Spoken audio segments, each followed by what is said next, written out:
کہ یہ بھی اچھا وہ بھی اچھا. میاں جب تم پوری کی پوری سیاست کر رہے ہو, اسلام دشمنی میں ساری طاقتیں ایک جگہ جمع کر رہے ہو, تو کیا مسلمانوں کو اتنا حق نہیں بنتا کہ ہم گنبد خضرا کی چھاؤں میں جمع ہو جائیں؟ بے شک بے شک. کیا اتنا حق نہیں بنتا کہ اب ہمارے مطالبے یہ بجلی, پانی, گٹر, نالے, سڑک نہیں ہے, اب ہماری جان کی بات آئی ہے. ہم اپنی جان کی حفاظت کریں گے اپنی جان دے کر. نبی پاک صلی اللہ تعالیٰ علیہ وسلم کی زندگی, ان کی عزت ہماری جان ہے, اور اس کی حفاظت کے لیے گردنیں قربان کرنے کی بات آئے تو انشاءاللہ خوشی سے قربان کریں گے.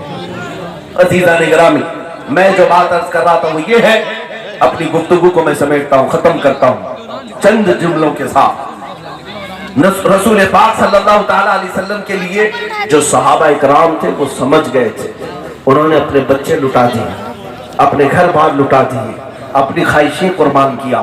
جوانی میں ان کے جنازے اٹھ گئے, اور اچھے اچھے گھروں کے صحابہ سب چھوڑ کر کے میدانوں میں آ گئے.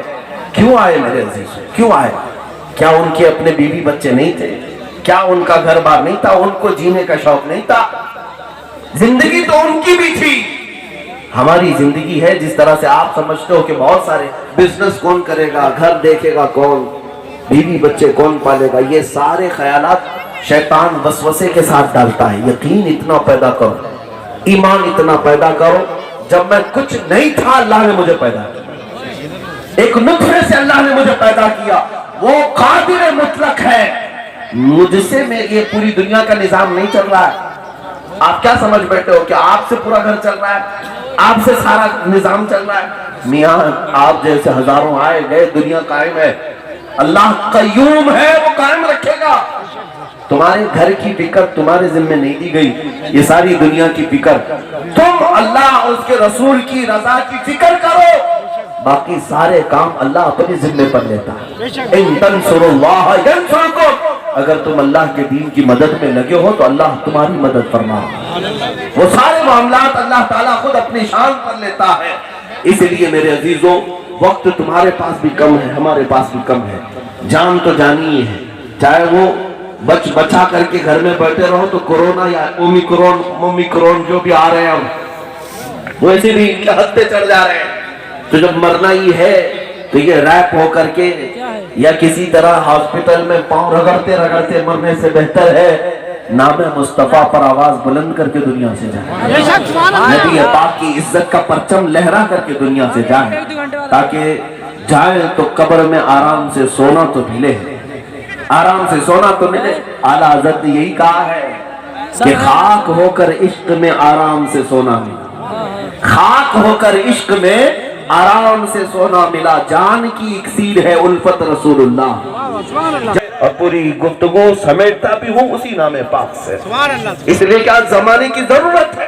آج مومنین کو اسی بات کا احساس ہو جائے کہ ہماری زندگی کی سب سے اہم ضرورت آج ناموس رسالت کی حفاظت ہے, نبی پاک صلی اللہ تعالیٰ علیہ وسلم کی عزت کی حفاظت. سارے معاملے خود بخود صحیح ہو جائیں گے.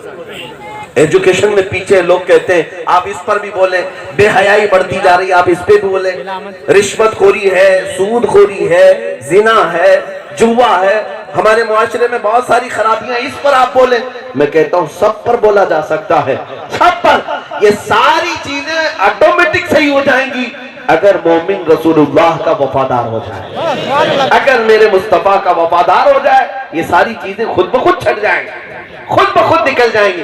اسی لیے ہم نے نبض کو پکڑا, جان کو پکڑا, اور اسی پر آپ کو تنبیہ کر رہے ہیں. اعلیٰ حضرت بھی زندگی بھر اسی کی تلقین کرتے رہے, اسی کی تلقین کرتے رہے. کیا کہا اعلیٰ حضرت نے پوری زندگی بھر؟ آپ سب سے یہی کہا, سونا جنگل رات اندھیری, چھائی بدلی کالی ہے, سونے والوں جاگتے رہیو, چوروں کی رکھوالی ہے. یہ دنیا پر تم مر مٹتے ہو, اس کی حالت تو یہ ہے, شہد دکھائے زہر پلائے, قاتل دائن شوہر کچھ, اس مردار پہ کیا للچائے, دنیا دیکھی بھالی ہے. اور اعلیٰ حضرت نے فرمایا, اعلیٰ حضرت فرماتے ہیں وہ تو نہایت سستا سودا بیچ رہے ہیں جنت کا, وہ تو نہایت سستا سودا بیچ رہے ہیں جنت کا ہم مفلس کیا مول چکائیں اپنا ہاتھ ہی خالی ہے۔ عزیزان گرامی، اعلیٰ حضرت نے یہی ساری دنیا کو میسج یہی دیا کہ ان کے در کے ہو جاؤ، ان کے دربار میں آ جاؤ، بک جاؤ، پھر عزت تمہاری ہے۔ انہیں جانا انہیں مانا، نہ رکھا غیر سے کام، انہیں جانا انہیں مانا، نہ رکھا غیر سے کام۔ للہ الحمد میں دنیا سے مسلمان گیا۔ میرے عزیزوں، ایک بڑی اچھی بات میں کہہ جاتا ہوں، ایک دل ہے اور ایک سر ہے ہمارے پاس، اس کے علاوہ تو نہیں ہے۔ کسی کے پاس دو دل ہے تو بتا دیں۔ ایک دل ہے ایک سر ہے۔ یہ دل کیا ہے اور یہ سر کیا ہے؟ دل کیا ہے اور سر کیا ہے؟ ہو سکتا ہے لوگ گوشت کا ایک لوتھڑا سمجھتے ہو اور یہ کدو کا ایک ٹکڑا سمجھتے ہو۔ میرے عزیزوں، ہاں حقیقت ہے، یہ خون کا ایک لوتھڑا ہے، گوشت کا ایک لوتھڑا ہے دل، اور کندھوں کا ایک بوجھ ہے سر۔ لیکن کس کے لیے؟ سنو، لیکن ایک عاشق کی زبان میں اگر سنو گے سر کسے کہتے ہیں اور دل کسے کہتے ہیں، حقیقت میں دل کیا ہے اور سر کیا ہے، یہی بریلی کے امام نے کہا تھا، دل ہے وہ دل جو تیری یاد سے معمور رہا۔ دل ہے وہ دل جو تیری یاد سے معمور رہا۔ اگر حضور کی یاد نہیں ہے تو دل کیا ہے؟ وہ دل کیا ہے؟ اور بزرگوں نے فرمایا ہے، کتے اس سے چنگے۔ بلے شاہ بابا فرمایا کرتے تھے، جس دل میں حضور کی محبت نہیں، اس دل سے تو بہتر کتے ہیں، کتے اس سے بہتر ہے۔ اعلیٰ حضرت فرماتے، دل ہے وہ دل جو تیری یاد سے معمور رہا، بھرا ہوا تھا تیری یاد سے، وہی اصل دل ہے، باقی تو سب گوشت کا ٹکڑا ہے۔ اور سر کیا ہے؟ امام کہتے ہیں، سر ہے وہ سر جو تیرے نام پہ قربان گیا۔ ہاں، دل بھی اور سر بھی دونوں اعلیٰ حضرت نے کہا ہے، اس نام پہ اگر دھڑکتا ہے تو دل ہے، اس نام پہ اگر کٹتا ہے تو سر ہے۔ حسن یوسف پہ کٹی مصر میں انگشت زنا، سر کٹاتے ہیں تیرے نام پہ مردان عرب۔ عزیزان گرامی وقار، حاصل کلام میری گفتگو کا یہ ہے، نبی پاک صلی اللہ تعالیٰ علیہ وسلم کی رضا کی طرف دوڑ پڑو۔ آج دنیا اس قوت کو تم سے بہت تیزی سے کھینچنا چاہتی ہے، نکال لینا چاہتی ہے۔ دنیا کو یہ پتا ہے، یہ فاقہ کش موت سے ڈرتا نہیں ذرا، یہ فاقہ کش موت سے ڈرتا نہیں ذرا، روح محمدی اس کے بدن سے نکال دو۔ پورا یورپ یہی کہتا ہے، یہ مسلمان نہتے ہو جاتے ہیں، بھوکے رہتے ہیں، بغیر کپڑے کے، بغیر گھر کے، ان کی اولاد مار دو، ان کی عورتیں مار دو، ان کی مسجدیں تباہ کرو، پھر بھی یہ زندہ رہتے، پھر بھی یہ پنپتے ہیں، پھر بھی یہ ترقی کرتے ہیں۔ آخر کون سی چیز ہے جو پھر انہیں متحد کرتی ہے، پھر انہیں جمع کرتی ہے؟ یورپ نے ہی کہا تھا، یہ فاقہ کش موت سے ڈرتا نہیں ذرا، روح محمدی اس کے بدن سے نکال دو۔ روح محمدی جب تک مومنوں کے پاس ہوگی، دنیا ہزار ٹکڑے کرنے کے بعد بھی پرچم اسلام پھر سے لہرائے گا، پھر سے قوت تیار ہو جائے گی۔ اسی لیے اس قوت کو کبھی جانے نہ دینا، اس رسول پاک کی محبت کا سودا کسی کے ہاتھ میں ہرگز نہ کرنا۔ مجھے افسوس ہے ان غداروں پر جن کے چہروں پر داڑھی بھی ہے، سروں پر ٹوپی بھی ہے، نام مسلمان بھی رکھا، لیکن غیروں کے ہاتھ پر اپنے نبی کی محبت کو بیچ دیا، حضور سے غداری کیا ہے۔ اے مومنو، تمہارے پاس بچی ہوئی ایک ہی طاقت تھی، وہ رسول اللہ کی محبت ہے، اور یہ محبت کی طاقت اتنی بڑی ہے کہ قیصر و کسریٰ کو کل بھی ہلاتی تھی، آج بھی ہلاتی ہے۔ ہم نے دیکھا ہے ایک خادم حسین کو کرسی پر معذوری کے ساتھ بیٹھتا تھا، پیروں میں طاقت نہیں، کھڑے نہیں ہو سکتے، لیکن جب گرجتے تھے اللہ اکبر، ہم نے دیکھا ہے ہالینڈ اور نیدرلینڈ جیسی حکومتوں کے اندر بھی کھلبلی مچتی تھی۔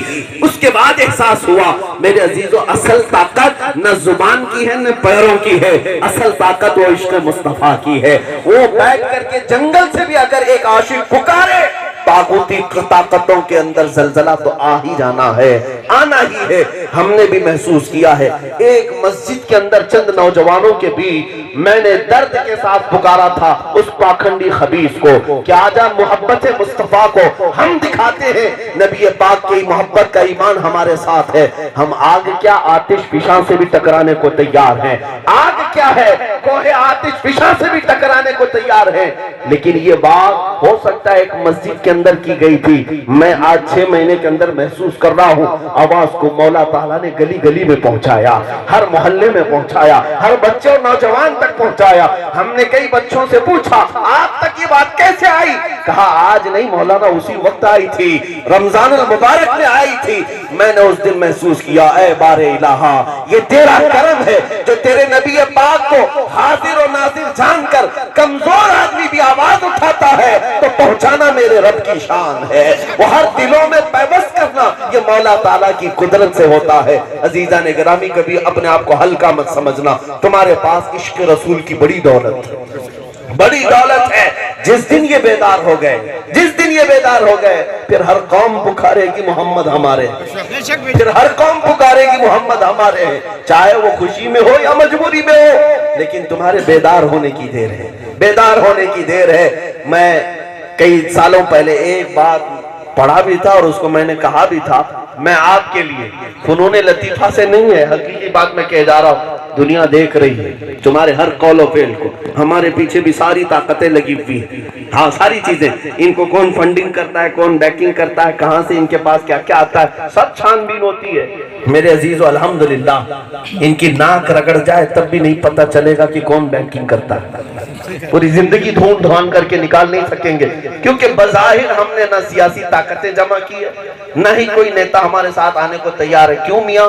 نیتا جی سے تو ویسی الرجی ہے، تو ظاہر سی بات ہے کون آئیں گے؟ ہم ان کی دکھتی رگ پر جو ہاتھ رکھتے ہیں، ان کی بیماریاں جو انہیں بتاتے ہیں تو انہیں برا لگتا ہے۔ حضرت آپ تو کانگریس کو بھی بولتے ہیں، ان کو بھی بولتے ہیں، آخر کیا کریں گے؟ تو میرے عزیزوں منافقت دیکھ کر کے خاموش رہیں گے؟ میں آپ سے کہتا ہوں بیکنگ کون کر رہا ہے، سپورٹ کون کر رہا ہے، زندگی بھر دیکھ لیں، نہیں پتہ چلے۔